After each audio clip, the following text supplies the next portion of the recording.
Have Blaire Erskine, who's not only pissing off Trump, but apparently pissing off ghost hunters. Uh, Actually, let's start with that. Let's start with Okay. you know we've seen a lot of different communities, Blaire, and there's been a lot of kind of self-analysis of these communities, and certainly admission of past historical, institutional, and systemic racism.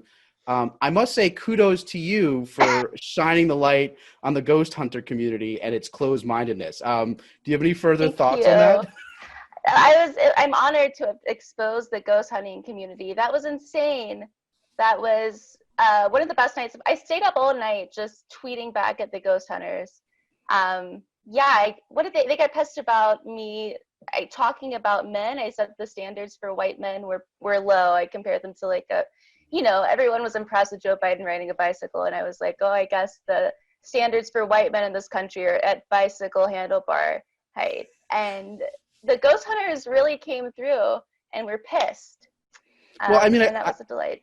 I sort of feel like maybe white privilege doesn't end at death. I mean, maybe that's part of it. It's incredible. And like the first guy that came at me, the first ghost hunter, is also a Christian, a devout Christian, which I guess is kind of like a ghost hunting Christian is like redundant. Like I guess God is like the ultimate ghost. He's like There's got old to be man of the there's sea. got to be a communion joke in there somewhere. So many jokes. Yeah, it was wonderful. So yeah, the ghost hunters suck. Who would have thought? Yeah, who would have thought? Who would have? I mean, like, listen, 2020 has been full of surprises. I would not have on my bingo card that ghost hunters would be mansplaining to women about what the accepted like bar for men, white men, should be. But there you go. 2020 has been full of surprises. So I guess if you had that Sure on your has. bingo card, kudos to you. Congratulations.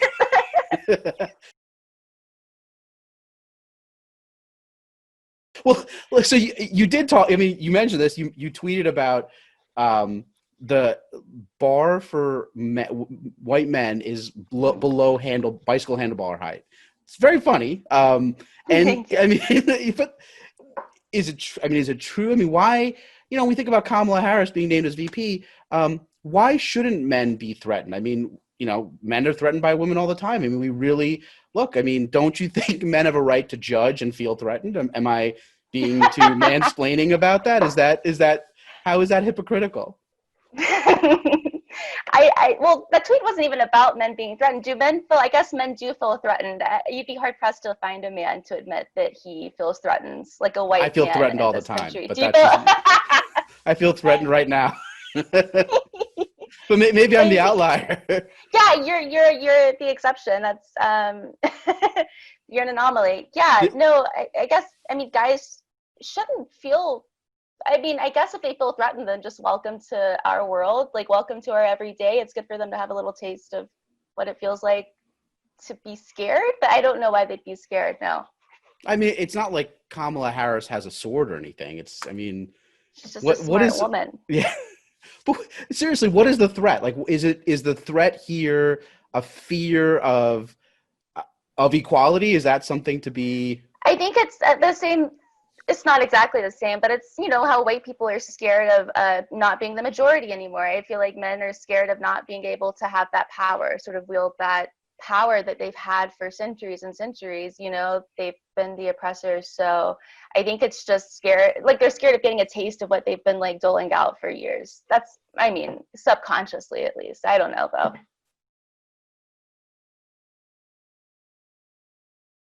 Like, I feel like men who are threatened by women, like they double down on it. And I think probably one of the most like underreported but yet odd example of that is Michael Pence, our vice president, and his Michael mother. Pence.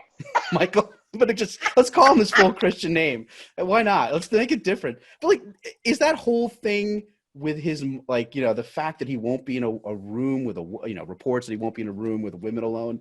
Yeah. Is that like, what is the message that gives to women?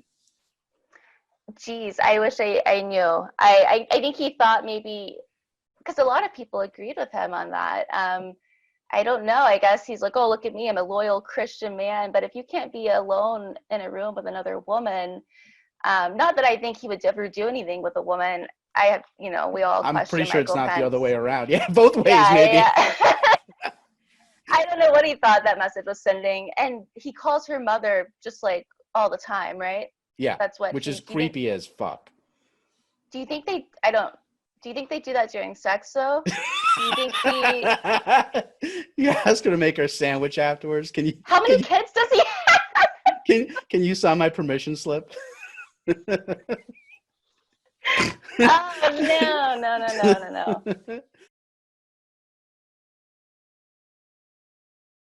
And Pence and the Trump campaign are going after Biden for Biden's gaffes. And we had I spoke to Hal Sparks. Actually, Hal Sparks brought this up, and we were discussing that when you make a gaffe, which again, you're a comedian, when you're up, in front of people and you're performing, it's easy. It's actually a very difficult thing. So making a gaffe or messing up is not unheard of. I think the harder thing though is to like correct yourself. So Yeah. The reason I bring that up is Pence had this great, I don't even know what to characterize it, but when he's talking about red meat and how Biden is going to reduce the cutting of red meat, I mean, I don't know. I would think, does his mother handle his meat? Like, how does that? Yeah, he hasn't cut his meat in a long time. If you know what I mean. I don't know what I mean. Has he even seen his meat? I don't know. What do you? He hasn't touched his meat. No, no one's touched his meat. I don't know what I saw that and I watched it and I don't know what he's talking about. What made him Red say meat. that? I mean, it's well, obviously red meat, sure, but I mean, where did he get that idea from? What is he talking about? I don't know. Do you think it's a euphemism? It's got to be a euphemism. He's like speaking in code. This is what the QAnon people believe, right? That they're speaking in code to send a message. What do you think they take away from that? They're like, oh, well, clearly Pizzagate. It's another, like, it's a Supreme Pizzagate. Supreme Pizzagate. The meat lovers. The meat lovers. I have no idea. They must print out those speeches and go through like I don't know if you were a Taylor Swift fan, but she used to like leave coded messages and the album covers for her songs, and so that's what I imagine the QAnon people do. They just like go through and take every first letter and like circle it. It's like it spells meat How do you lovers. think?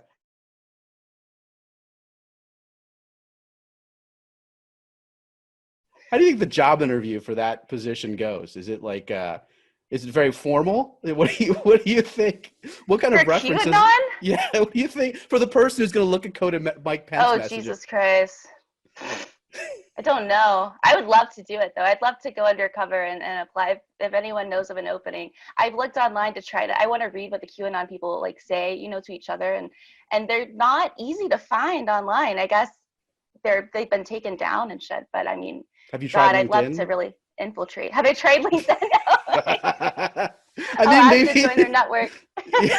They'll tell you, like, have you thought about this job? I mean, I don't know. Maybe it's got to be. There was also an article. There's been reporting about, and I want to be careful about this, but the sort of convergence of some of these QAnon theories and like mental illness, and I don't want to be disparaging towards anyone who's got a mental illness, is a real thing. It's obviously, but my God, these like, I don't know. If you're going to take conspiracy theories, why can't you take something that's like believable? Like, why does it have to be so outlandish? Like, I don't know. It sort of reminds me of like, if you remember Ricky Lake or any of the sort of talk shows, right? Like, you never had someone, it was always like, my sister's also my mom, or, it was never like, surprise, I'm going back to get my PhD. Like, it was never, I'm finishing my English lit degree.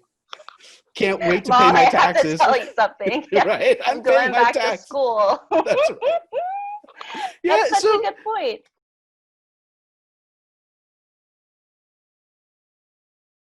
Like, why does it have to be? It's almost as if like they're really in cahoots with the media, and the media's like, can you just do something a little more? No, it's a little more crazy. Like, I don't know. It just seems so outlandish. It's very outlandish. And what surprises me is I'm from a really small town in South Georgia, like below the Bible Belt, like Bible Falls, Georgia is where I'm from. And I get on Facebook, and it's a very like Christian small town community, and people are all in on the QAnon stuff, which you would think they'd see it and would be like, that's blasphemy. But no, they're all in on like Tom Hanks being a pedophile and stuff like that, and they're just posting about it on Facebook as if it's fact. I don't know how they really tap into the same demographic who like gets abducted by aliens. You know what I mean? QAnon has that ability to like tap into that same person who's like, yeah, they took me and then I woke up in a field. I don't know what happened. That was 30 years ago. Nobody believes That's right. me. I was just drinking a lot of Pabst Blue Ribbon, but I swear it was the aliens that got me. I don't know what happened. It's totally unrelated. That's their I tell you, demo. there's no correlation. None at all. I was abducted by aliens, and I think they abducted me because they knew you wouldn't believe me, you goddamn liberal. So, Do you think that, I mean, do people actually, since you're around them, do they actually look at this and do they really believe, not only believe that it's real, but do they actually believe that the liberal media like is covering this up? yeah, they do. No jokes. They 100%. They Why? believe it. They're all Why in. would they think that it's being, like, what's the reasoning? I don't know. Just because they don't want to be wrong about their candidate and their person. So if you hear my dog barking, I'm sorry. Is it really a dog? You'll never know. But the only thing I can figure is that, yeah, they just don't want to be wrong about their guy, their horse in the race. But other than that, there's really no logical explanation for it. I can't explain it.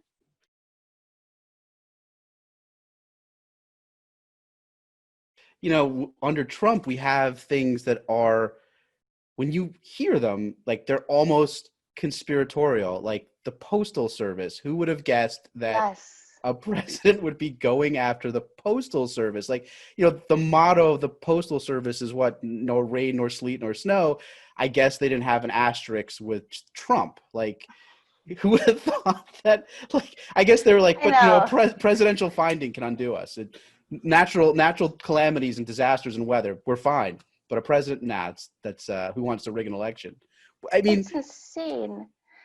It's like, and I don't know what we're going to do about it. I mean, it seems like, oh, we have to do something, but what do you do? Do you just have everyone like pass their papers to the left, and then like you have somebody go to the end of the row and pick it up? Yeah. Like, we're going to have to figure out a way to do it ourselves, but it's insane. I feel so stupid for being so naive for so many years. If you told me 4 years ago that this was happening, I would be like, that's nonsense. I mean, there are rules in place for something, but apparently there aren't. We've just been relying on a president being like morally, right and center, and that's just, we have to make all new laws now to stop this from happening again. I didn't realize someone could do that. It's insane. Yeah, terrifying. Why is it that your neighbors will believe insane, that Tom Hanks is a pedophile, which of course he isn't, but they won't believe that the president is actively trying to curb mail-in voting by dismantling the Postal Service? Like, why does the latter seem insane, whereas the former is like, no, totally. That's. I don't even think that it's they don't believe that he's doing it. I just think that they're like, if he is, so what? It's better than, Biden or Kamala or, the liberals taking the reins and running this country to the ground. Like, they don't care what he's doing, as long as it means that they will feel safe and secure. Yeah, and well, they feel safe and secure with him in the White House.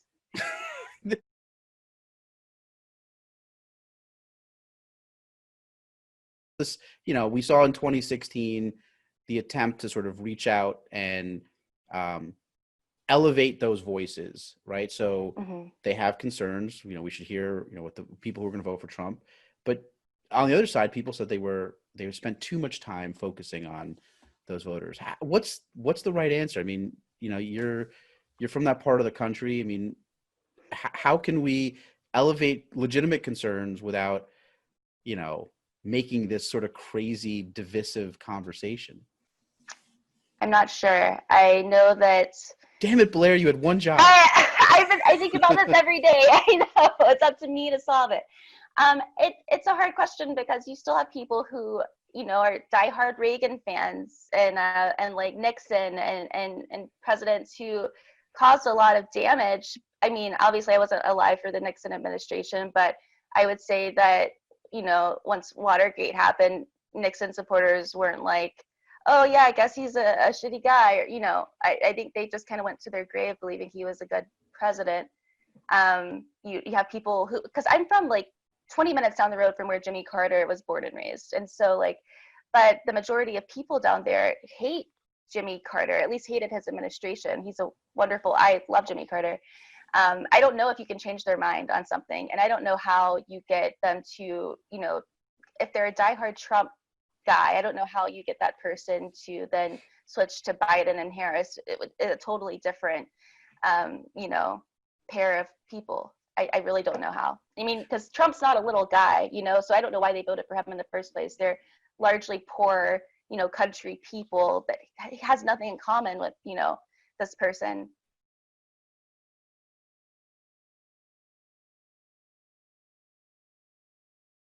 These are people that have been left behind by every, almost every president, every, party. It's not like their station in life has gotten better, right? Not at all. So why is that, even though under Republicans, they've, and I can't imagine, like you said, you live 20 minutes away from where, or you're raised where Jimmy Carter lives. And, but has that part of the country, in your opinion, from what you've seen, has it gotten any better under Trump? I mean, are there like, does everyone have a gas powered lawnmower and an extra car on blocks? I don't know. What's the sign of success? It's crazy. If you went to my hometown, so on the way to my house, you drive past like these really, old, small like trailers and houses. And a lot of them have these giant Trump signs, like custom made Trump Pence signs that you're like, that probably costs more than like your house payment every month. Like, and you're like, what? I think it's just a false sense of security, right. I think it's the wall has a lot to do with it. And it's a lot of like Trump tapping into like their fear of like, these people want to hurt you and your family. And they just cling on to that. But certainly financially, no, they haven't been helped at all. I think it's just, like I said, a false sense of security. And they just really hang on to whatever Fox News and OAN and the campaign ads say, and they don't really do any additional research for themselves. And yeah. Well, I don't know if you're aware of this, but under the Trump administration, the IRS will allow a Trump pen sign if it's more than 20 feet by 10 feet to actually count as a deduction. Home improvement, right? Like, home improvement. It's a structural wall in some cases, right? Yeah, you're exactly right. It keeps me out of their yard. So, that's right. It's better than beware of dog, right? Yeah, exactly. I'm not going there. That. No.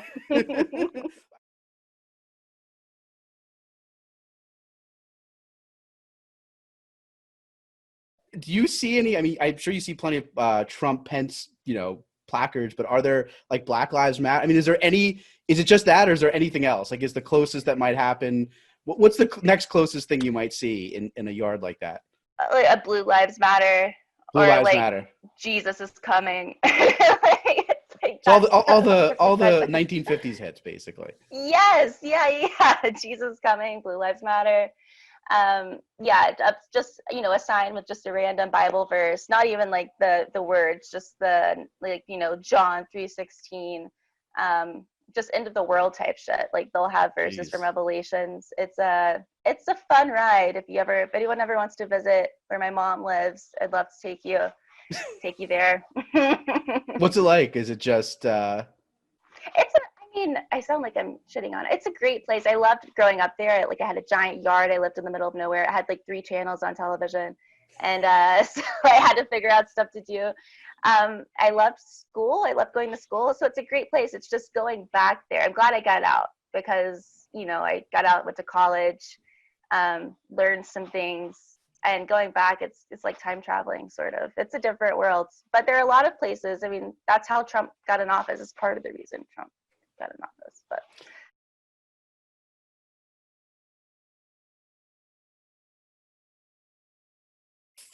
there's 2 sets of America, and like none of them are talking to each other. Like, I don't think either of them. There's a preconceived notion on both sides. Does anyone who has like a Blue Lives Matter sign in their yard, you're gonna guess they probably know a police officer, but do they know any? Do they know any black people? People? They do. They'll tell you like, oh, I have a coworker who's black, and I think he's nice. But and then go up on the spiel. And it is interesting that we're not talking to each other. I mean, I talk to those people because I have family and friends who still live there. Got people who still live there.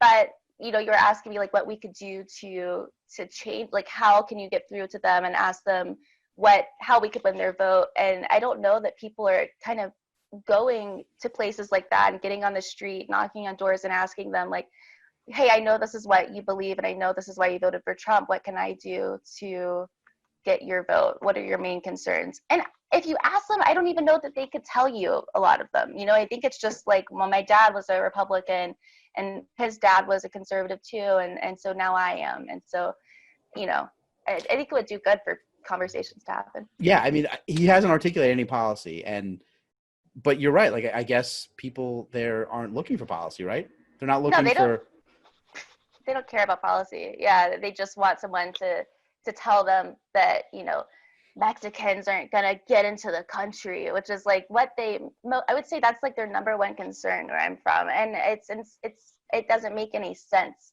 And most of them have never had a bad experience with a Hispanic person. It's just like, that's what they've been told they need to fear. And that's what they vote for. So yeah, I mean, listen, I would totally back Stephen Miller if he wanted to keep ghost hunters out of this country. Like, I'd be okay with that. Maybe Stephen Miller is a ghost. Right. Stephen Miller's not a person. He is a ghost. That's right. That's right. He actually colors his face pink.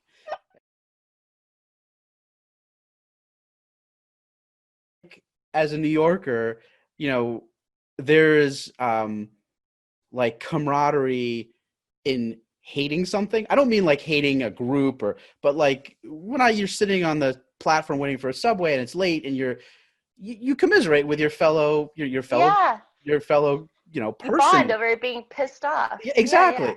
Yeah.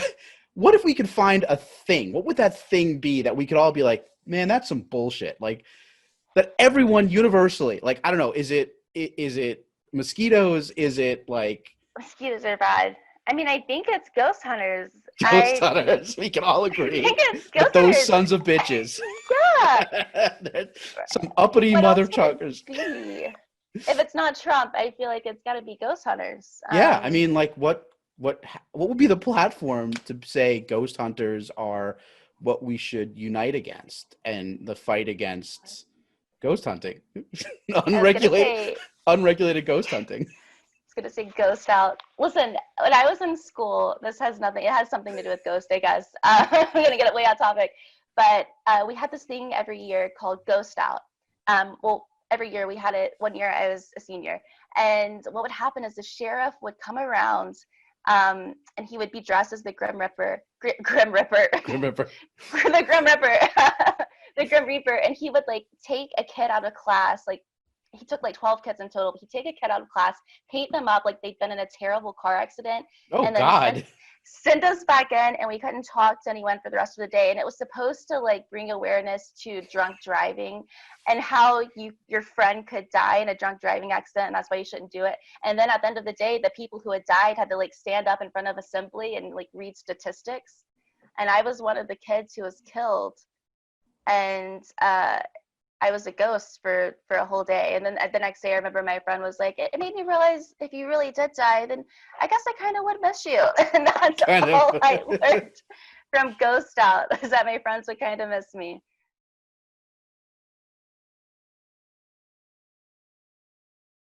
Why such a violent act?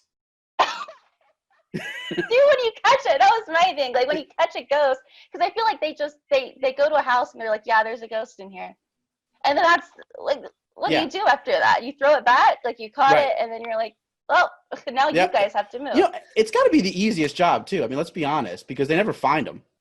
They're not like. Can you imagine if you had a job where you're like, it's done. I can't show you that it's done, but you're just gonna have to trust me, and Well, one of the ghost hunters, actually, it was a woman ghost hunter. She said, after she argued with me a little bit, she went to her Twitter and she was like, sometimes the worst demons are people. And she was like, I've seen 4 demons in my lifetime and 2 shadows. And like, all in all, she's seen like 6 paranormal figures. And I'm like, so you're just bad at your job. That's what you're saying. You've been right 6 times. Listen, maybe that's what we need to get behind. We need to have like regulated ghost hunting. We should have training. You should get a permit. Should be certified by the city and state and the county. I mean, move some funds from the police department to, that's right. And we'll go to defunding. What we mean by defund the police. Right, defund ghost hunting. I don't know. Yeah. You know, and who are these people hiring them? Like, where is this? I don't know. Have you ever like gone to a housewarming and someone's like, you know, this living room really needs something to tie it together. I'm thinking of getting a ghost hunter in here. Ghost hunter. It's like a Tupperware party your mom has, but instead it's that she brings a ghost hunter to the house. I don't know. I think it's mostly hotels and stuff like that do the ghost hunting. I don't know if people like you and me hire ghost hunters. I imagine that being your first go-to. Like, it's a little chilly in this room, and you flip open the yellow pages. Right. No idea. I know the window's open, but it's got to be something else. The AC on 68, but somebody's grandma died in this room. I can feel it.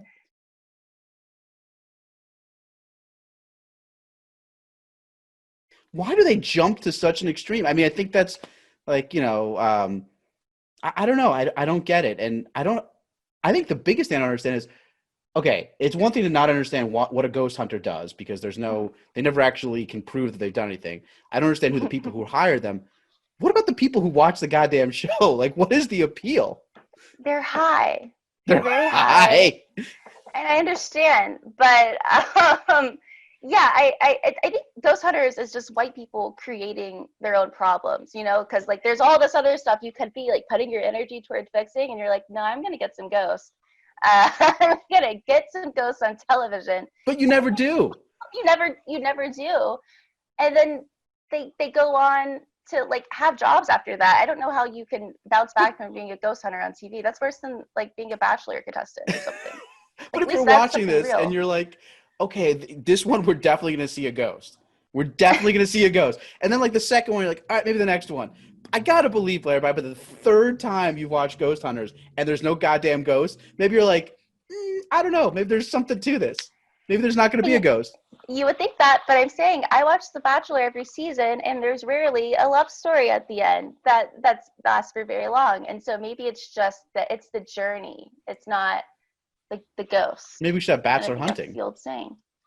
What if we can combine the two? Bachelor, that's the most dangerous game. That's that short story. I can't do that until they die, and then we can hunt them after they die.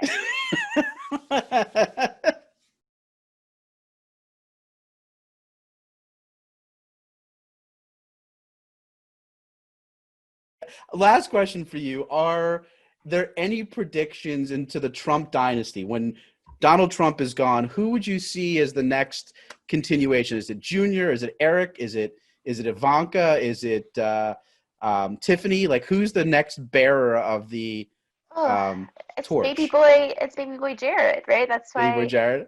Baby boy Jared. Yeah. BBJ. I think it's BBJ and Ivanka, and they're not in the White House though at this point, right? That's the timeline we're living in. So I think they'll go on to destroy themselves, and hopefully we'll get to watch.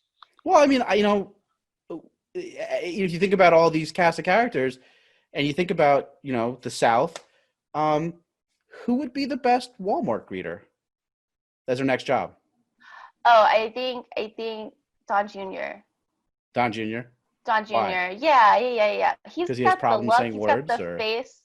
He has problems saying words. He kind of looks like that sticker they used to give out. It's just the smiley face, just dead in the eyes. And I feel like he probably has the education. I don't know. I don't want to shit on Walmart greeters. No, you don't. But look, I will say this, that out of all of them, Don Jr. is probably the most likely to know where Crisco is. 100%. That's all he knows, where the Crisco aisle is. Anything else, you're gonna have to ask somebody right. else. But like so if he could just go to any Walmart and be like, yeah, 20 paces to the left. He's like a ghost hunter, but with he's Crisco. Like a Rain Man, but for the Crisco aisle. He knows the number of steps you have to take, judging by your height. It's a skill. It's it's not nature. One skill. It's nurturing. It's one skill. If the Fox gig after this doesn't work out, he's always got the Crisco finder at Walmart. Crisco Finder. That's a show I would watch. Crisco Hunter. It's white. It's gooey.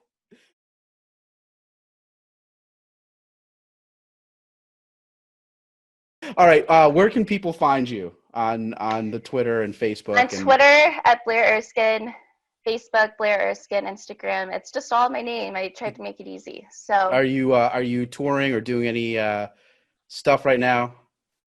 No. Any large gatherings like Smash Mouth? I'm holding a Smash Mouth concert actually in my backyard.